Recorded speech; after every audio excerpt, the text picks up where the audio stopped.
Hello and welcome to our Bucks recap here on 850KOA.com as Colorado opens up the 2010 season with a 24-3 win in the St. Jean's Rocky Mountain Showdown over rival Colorado State here at Invesco Field at Mile High. Along with Larry Zimmer, I'm Mark Johnson.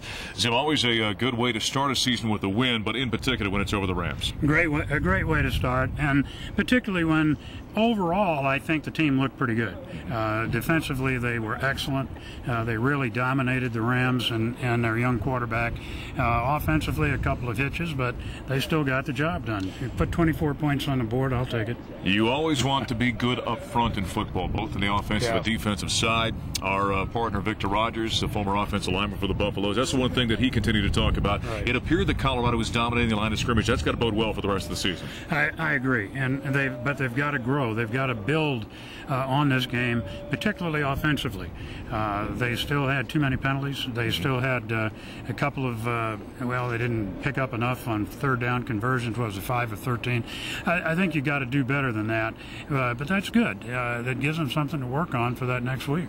There is no substitute in any sport for speed. Trayvon Patterson, Paul Richardson, Tony Clemens, those additions for the Buffaloes, you could really tell that Colorado State defense had to respect what those guys bring to the field, and then that opens up the running game for guys like Speedy Stewart. It does, and that's what Coach Hawkins was complaining about last year. CSU was putting 9 men in the box. That means they're bringing those 2 safeties up.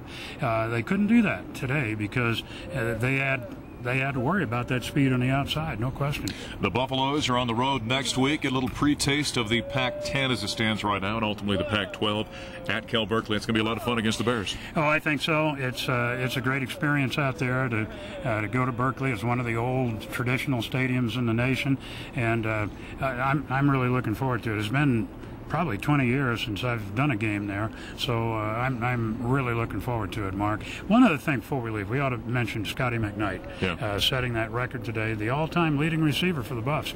Every time he catches a pass, think about it, he's got 11 more games to go. He sets a new record. Well, he set the record on a nice touchdown reception from Tyler Hansen today that surpassed Michael Westbrook with 168. He added on since then, so that record will continue to grow throughout the season. And as they say, head west, young man. And that's what the Buffaloes will be doing next week at Cal against the Bears. So Larry and I will hit the air along with Andy Lindahl at 11:30 at 850 KOA. Our flagship with Buffalo Stampede. Our network affiliates will pick up at 12 noon. And then the kickoff as the Buffaloes invade Bear Country to take on Cal at about 1:30. Buffaloes win it in the St. Jean's Rocky Mountain Showdown 24-3 over the rival Rams at Invesco Field at Mile High. For my partner Larry Zimmer, I'm Mark Johnson. Thanks for joining us on our Bucks recap here at 850KOA.com.